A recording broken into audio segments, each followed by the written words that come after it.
Bonjour à toutes et à tous et bienvenue dans ce premier podcast du pôle EMC2. Aujourd'hui, on vous emmène dans les coulisses de nos Learning Expeditions et plus particulièrement au cœur de la dernière LEX qui a eu lieu en octobre 2024 à Montréal. Une semaine d'expédition industrielle riche de rencontres, d'inspiration, de découvertes au cœur de l'écosystème québécois, à la croisée de l'IA et du manufacturing. Aujourd'hui, on tend le micro à Florence Ratet, directrice recherche et développement chez Hutchinson Aerospace Défense et Industrie, qui a fait partie de cette aventure. Bonjour Florence. Bonjour. Alors, première question, Florence, puisque Hutchinson est un acteur industriel donc déjà bien établi. Donc, qu'est-ce qui vous a motivé pour vous embarquer dans cette Learning Expedition à Montréal? Bonjour. Alors moi, ce qui m'a vraiment, intéressée dans cette, Learning Expedition, c'était de découvrir, d'une part, l'écosystème du pôle, lui-même EMC2 et de l'IRT et du manufacturing, étant nouvelle dans ce domaine-là, mais aussi, d'avoir une inspiration, pour découvrir finalement des cas d'usage réalistes, de l'IA, dans l'industrie. Donc, c'était une première pour vous? C'était une première pour moi. Donc, c'était vraiment pour avoir une recherche, d'inspiration, de nouvelles pratiques, et voir, effectivement ce qui se faisait, plus à l'international sur un autre continent, en fait, carrément? Oui, en fait, c'est vraiment parce qu'il y a beaucoup de choses qui tournent autour de l'IA, beaucoup de communication. On s'aperçoit aussi, souvent que ce sont, plus des problématiques de digitalisation que vraiment d'utilisation d'intelligence artificielle. Donc je voulais, me faire une idée un peu plus précise de, ce que les industriels mettaient derrière l'IA au travers de cette learning et de voir comment ils l'appliquaient concrètement, dans dans leurs installations et dans leurs équipes, pour quel type d'application aussi, et voir, où était la frontière entre, finalement, l'analyse de données un peu intelligente et vraiment, l'utilisation d'intelligence artificielle. Alors, il y a eu de nombreuses, visites durant le séjour qui a duré donc une semaine, 5 jours plus précisément. Mmh. Alors ces visites étaient très différentes les unes des autres, mais avec quand même un point commun. Laquelle vous a le plus marqué? Alors ça peut être aussi bien personnellement, dans l'apprentissage ou même professionnellement. Alors moi, je dirais que ce qui m'a le plus, à la fois marqué et impressionné, c'est le parcours, d'une entreprise qui fabriquait des robots, des bras robots pour les sièges, d'handicapés. Parce que c'était une très belle histoire humaine, à commencer par là. Le fondateur lui-même a répondu à un besoin qui était son propre besoin, étant lui-même handicapé. OK. Et donc l'histoire m'a beaucoup plu, d'une part, et d'autre part, c'est un cas d'école pour être, ce qu'on appelle user centric, qui a été vraiment très concluant, avec le développement de cette société, avec un focus, du coup client, hors pair, un savoir-faire très pointu, avec beaucoup d'humilité aussi dans les présentations, et une approche de l'IA qui m'a paru, elle-même, très, astucieuse, puisque en fait, ils nous ont expliqué qu'ils n'avaient pas forcément mis d'IA dans leurs produits eux-mêmes, mais que, leur développement permettait à leurs propres clients d'intégrer de l'IA dans leurs produits.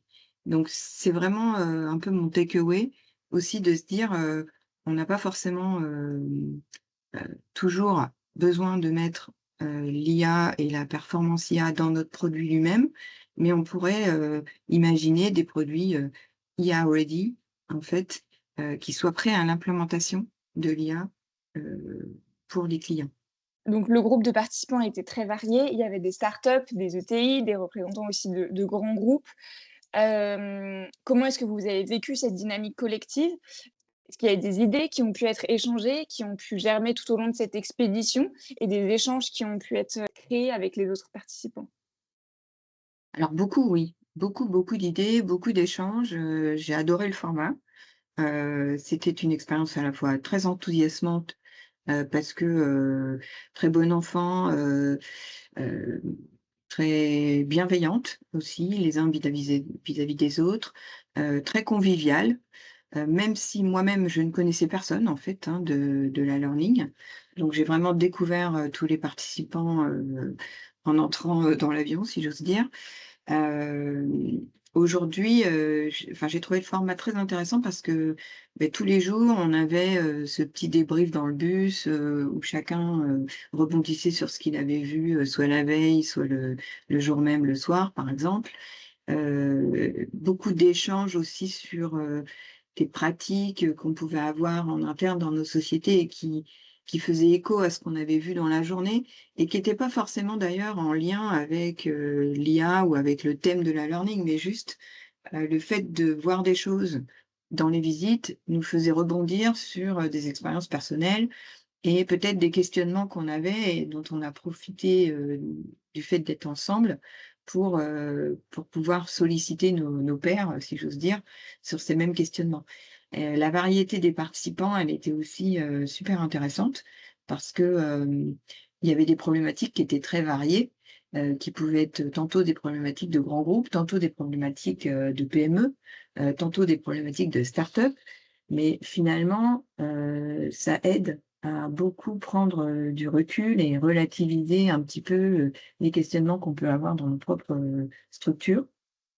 Donc quelque chose de très enrichissant, pardon, et très convivial. Voilà, je retiens ce point-là, quelque chose de très plaisant, une espèce de parenthèse, très agréable, heu, pendant cette learning. Et depuis que vous êtes rentrés du coup de cette Learning Expedition, est-ce qu'il y a certains éléments qui ont eu lieu pendant cette immersion, qui ont influencé du coup, un petit peu votre réflexion, stratégique? Est-ce que l'expérience, vous l'avez partagée en interne, partagée à vos équipes, et c'est source d'inspiration, aussi? En revenant, moi, j'ai bien entendu, partagé un petit peu mon retour d'expérience, à la fois avec, notre comité de direction, mais aussi, avec, mes équipes techniques.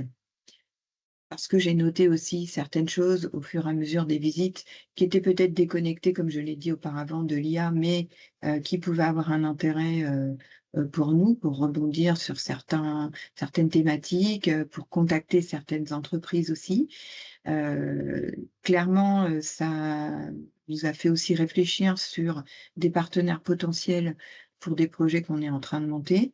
On n'a pas encore concrétisé, de pistes de coopération, mais c'est dans les tuyaux, si j'ose dire et on va certainement, avancer sur ce point. Donc clairement, c'est quelque chose qui a été, cascadé, en interne, à la fois sur l'implémentation de l'IA, dans l'industrie, mais aussi sur, toutes les perspectives, de collaboration avec les centres de recherche qu'on a visités, quand on était sur place. Parce que c'était aussi ça qui était intéressant, c'est qu'il y a eu un panel assez large de visites, dans les typologies de structures qu'on a visitées. Heu, allant, d'un centre de recherche, vers, un centre de financement, vers, une grande entreprise, vers, une PME, des choses très diverses, heu, qui encore une fois ont aidé à prendre beaucoup de recul. Et c'était le format, le plus intéressant que j'ai trouvé, cette diversité. Et du coup, j'imagine et j'espère peut-être, que vous recommanderiez cette expérience à des collègues ou à des partenaires.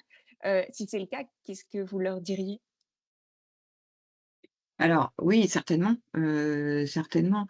Voilà, ce que je leur dirais, c'est si tu veux découvrir un domaine ou appréhender comment il est déployé dans différents secteurs de l'industrie avant de se lancer tête baissée, dans ce domaine-là en interne dans ton entreprise et surtout si tu veux pouvoir partager ton ressenti, tes expériences, tes questionnements sur ce sujet-là avec des pairs, sans frein, alors vas-y fonce, c'est un excellent format qui fera en plus, très efficacement grandir ton réseau pour, la thématique, de la learning, mais aussi pour tout un tas d'autres, opportunités. Puisque en fait, aujourd'hui, c'est un réseau, on est quand même en vase clos pendant une semaine avec, des personnes, diverses et variées et ça crée des liens qui sont très importants et qui sont, très efficaces en termes de connexion, à l'avenir.